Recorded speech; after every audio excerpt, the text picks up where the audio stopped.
Most people don't know about ancient Persia. In fact, we probably picture it more through movies and pop culture than from anything that we've learned in school. Rome, Greece, even Egypt, those civilizations get plenty of attention. But what was going on in the East? That part of history often gets overlooked. And yet, ancient Persia was once the largest empire the world had ever seen. At its peak, nearly half the world's population lived under the rule of Persian kings. So let's take a look back through a few centuries of Persian history and try to learn a little more, beyond what the textbooks usually cover. So where does our knowledge of the Persians actually come from? Mostly from three Greek writers, Herodotus, Xenophon, and Ctesias. But there's a catch. The Greeks were rivals of the Persians and didn't really understand their culture. A lot of what they wrote is biased or just plain inaccurate. Even the names of Persian rulers come to us through a Greek filter, and they don't sound anything like they did in the original language. The Greek alphabet didn't even have letters for some Persian sounds. For example, Cyrus was actually Kurush, Darius was Daryavaush, and Xerxes was Kshayarsha. And they weren't really kings in the Greek sense, they were shahs. Luckily, we have more than just Greek accounts to rely on. One of the most valuable sources is the Royal Archive at Persepolis, which holds thousands of clay tablets written in cuneiform. These tablets are packed with economic records that give us a much clearer picture of how the Persian Empire really worked. The Persians, also known as the Parsis, were an Indo-Iranian people. Alongside their close relatives, the Medes, they migrated from the regions of modern-day Kazakhstan and Uzbekistan toward the richer lands of Mesopotamia at the end of the Bronze Age. They called themselves Aryana, a name that still echoes today in the word Iran. Interesting, the word Pers in their language meant warrior or strong man. At the time, the Persians were pastoral nomads, but not in the way that we typically imagine. They practiced vertical nomadism, traveling with the seasons along mountain slopes, spending summers in highland valleys and winters in the lower foothills where the grass was lusher. This style of migration can still be seen in some regions of the Caucasus today. Their way of life was simple and rugged. They ate modestly, rarely drank alcohol, and were renowned horsemen.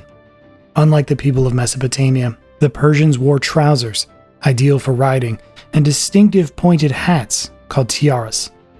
They also stood out physically from the native peoples of the Fertile Crescent, taller in stature and lighter in complexion.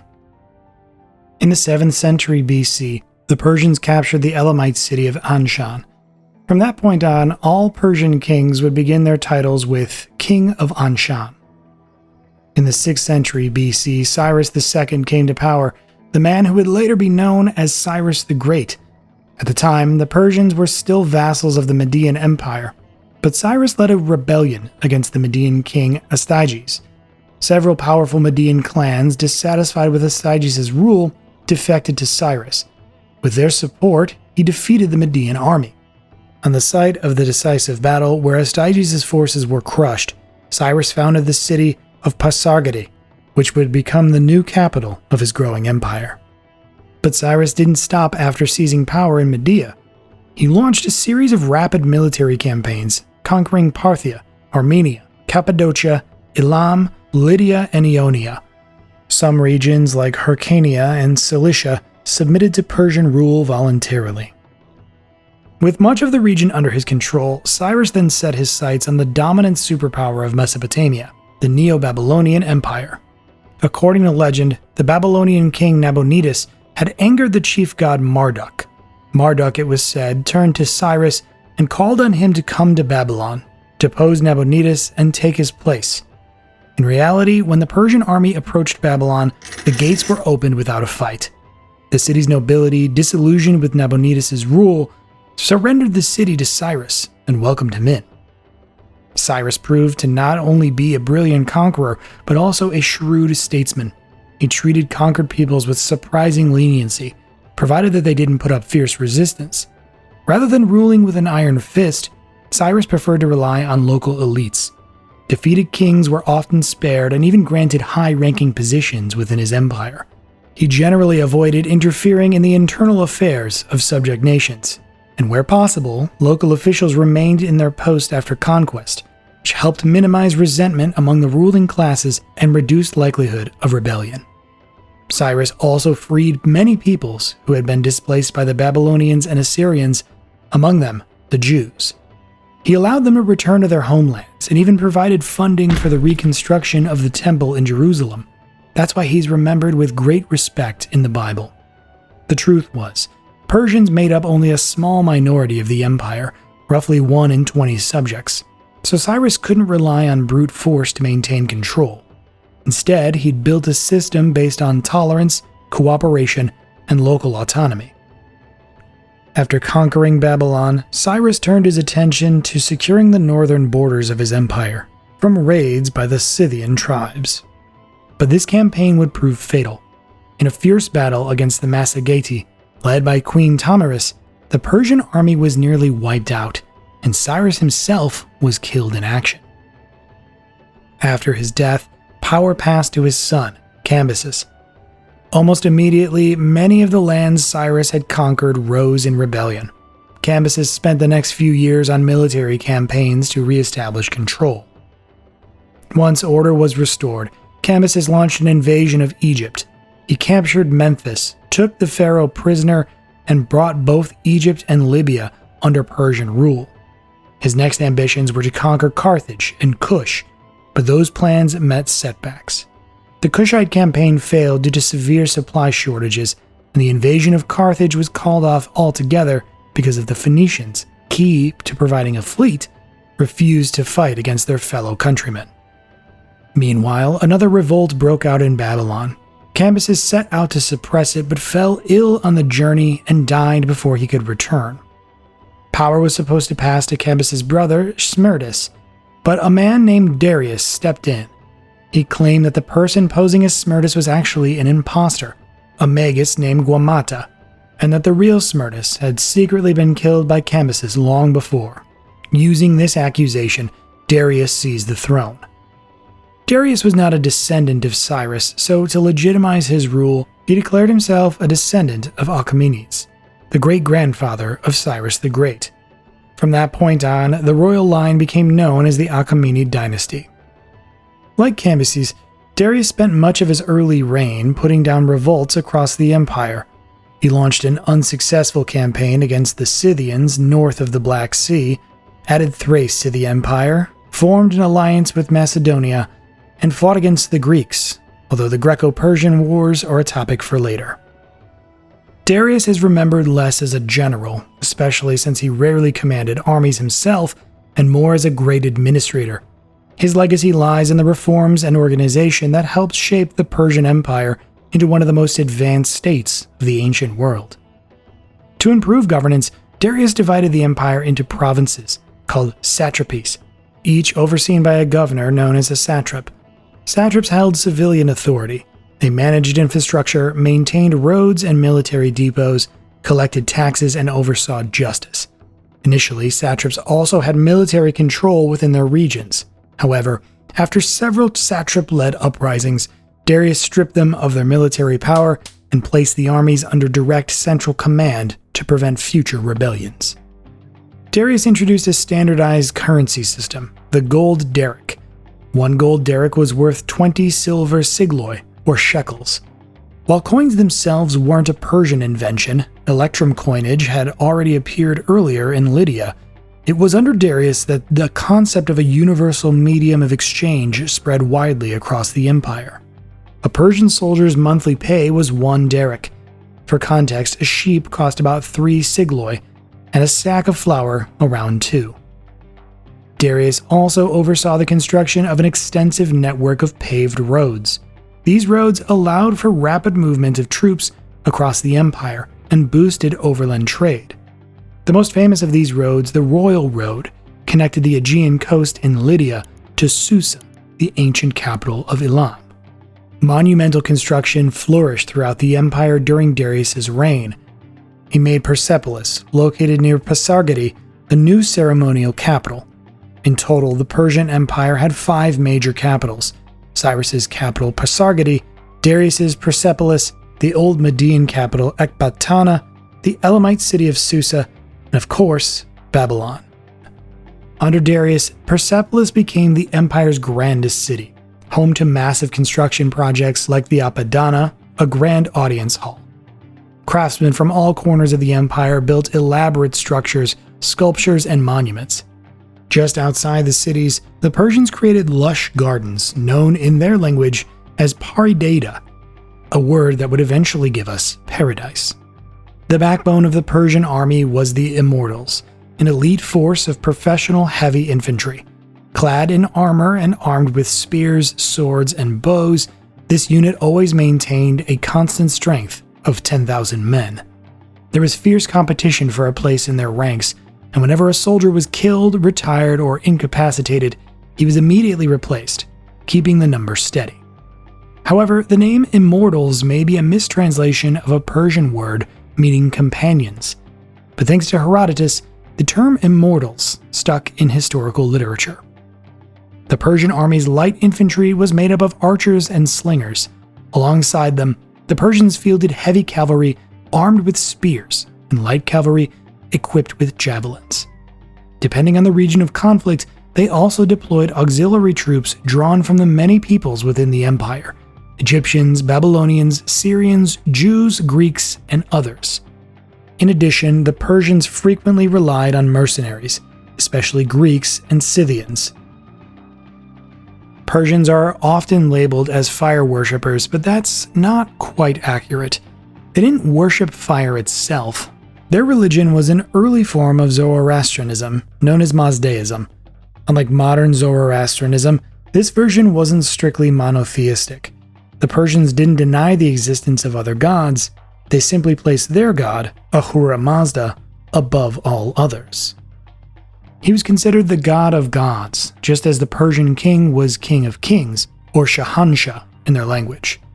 Within Mazdaism itself, there were also other divine figures: Mitra, the god of light and truth; Ahriman, the spirit of evil; Anahita, the goddess of fertility, and others.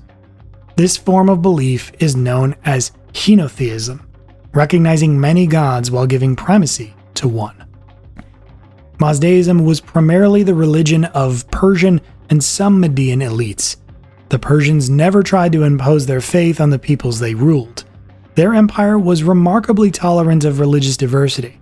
Babylonian Marduk, Jewish Yahweh, Egyptian Amun, and Greek Zeus all had a place under Persian rule. The Persians also had a curious tradition for making decisions. According to their beliefs, rooted in Mazdaism, a person under the influence of alcohol could only speak the truth. So when facing an important decision, they would first discuss it while drunk. The next day, they would reconsider the idea while sober.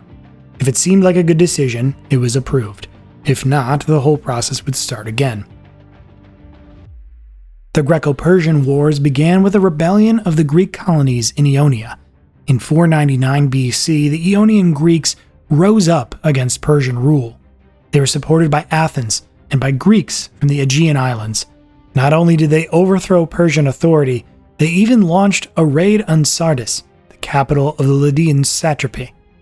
The Greeks looted the city and burned it, destroying, among other things, the temple of Anahita. The rebellion lasted 7 years before it was finally crushed by the Persians. In its aftermath, Persia sent envoys to many city-states across mainland and island Greece, offering a symbolic request for earth and water, a traditional gesture of submission to Persian rule. Many polis accepted the offer, but the two most powerful, Athens and Sparta, refused. In Sparta, the envoys were thrown into a well and told to find their earth and water there. In Athens, they were put on trial and executed. This enraged the Persians, who began preparing a punitive expedition. The Persian army landed in a coastal plain near the city of Marathon. From there, they intended to march inland and destroy Athens. But upon landing, they saw a Greek force already assembled at the far end of the plain. The Athenians had learned of the invasion and, rallying their armies, had marched to intercept the Persians.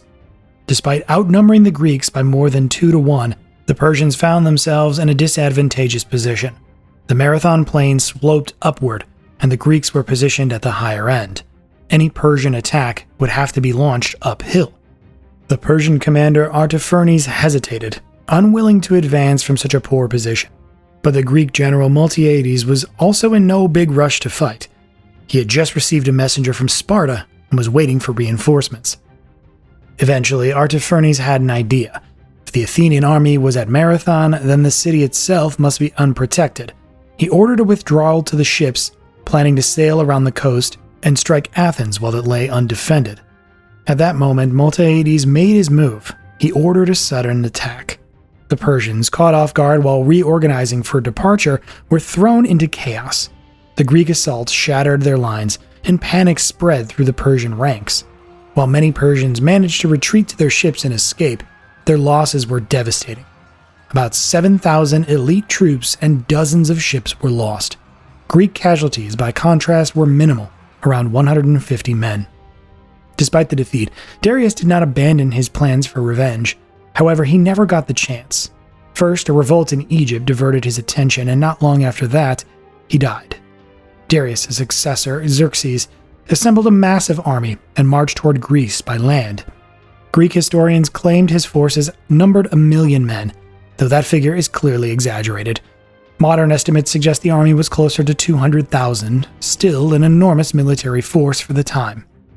The Greeks decided to make their stand at the narrow pass of Thermopylae, which at the time was only a few dozen meters wide.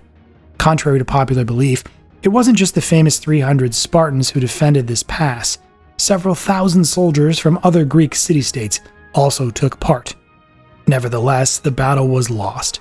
The Greeks held the Persians off for 2 days.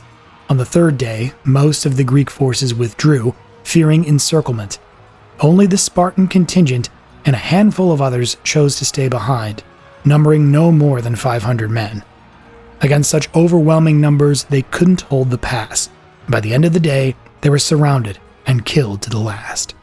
After this, the Persians advanced unopposed and reached Athens, only to find the city empty.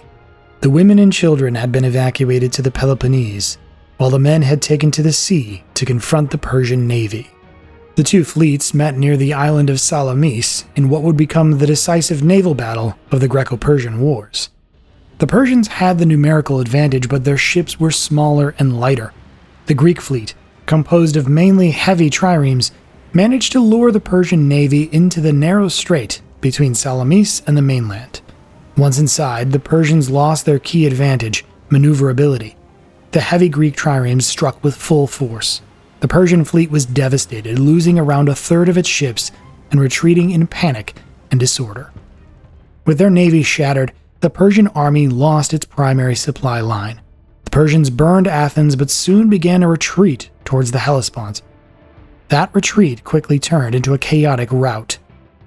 Several more battles followed, both on land and at sea, most of which ended in Greek victories.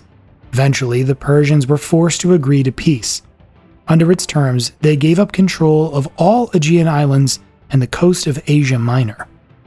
Though defeated on the battlefield, the Persians didn't abandon their goal of influencing or dominating the Greeks. They simply changed tactics, turning from military conquest to cultural influence and bribery. Many prominent Greek figures, including the famed orator Demosthenes, accepted Persian gold in exchange for promoting certain ideas or policies. But disaster for Persia would not come from Greece, but an entirely unexpected direction. In the 4th century BC, King Philip II of Macedon united Greece under his rule and began preparing for a long-held dream, an invasion of Persia. But suddenly, he was dead, stabbed by his own bodyguard, Pausanias. The true motive for the assassination remains a mystery. Some say Pausanias was in love with Philip's wife, others suspect the Persians orchestrated the killing to eliminate a threat, and others suggest Philip's son Alexander may have been involved. The truth will likely never be known, but one way or another, Philip was gone, and power passed to the 18-year-old son Alexander. Alexander inherited a fully assembled invasion force ready to march into Persia, and he wasted no time fulfilling his father's plan. Over the next 13 years, he swept through the Achaemenid Empire like a storm, never suffering a single defeat. The Persians had no effective answer to the Macedonian phalanx, a revolutionary military formation of the time, nor to Alexander's extraordinary tactical genius and uncanny luck. Time and again, he placed himself at the heart of the fiercest fighting, yet emerged with barely a scratch or only light wounds. By 329 BC, after more than 2 centuries of existence, the Achaemenid Empire had ceased to exist. The Hellenistic Age had begun. But Persia's legacy didn't vanish. It lived on and evolved, first within the Hellenistic Seleucid Empire, then in the Parthian Kingdom, later under the Sasanian dynasty, and beyond. Even today, the Persian language survives, and despite the dominance of Islamic rule in modern Iran, there are still communities that preserve the ancient Persian faith, Zoroastrianism. If you made it to the end of this video, we really appreciate it if you liked and subscribed. Follow along on our journey through ancient civilizations and history. If you'd like to support the channel, join our Patreon or become a YouTube channel member. You get early access to new episodes, behind-the-scenes looks, and more. You can also leave a super thanks below to give us a little extra boost. If you want to listen to history on the go, check out our all-new podcast, Parabellum History. You can find it on all major podcast platforms. Thanks again for tuning in, and we hope to see you next time.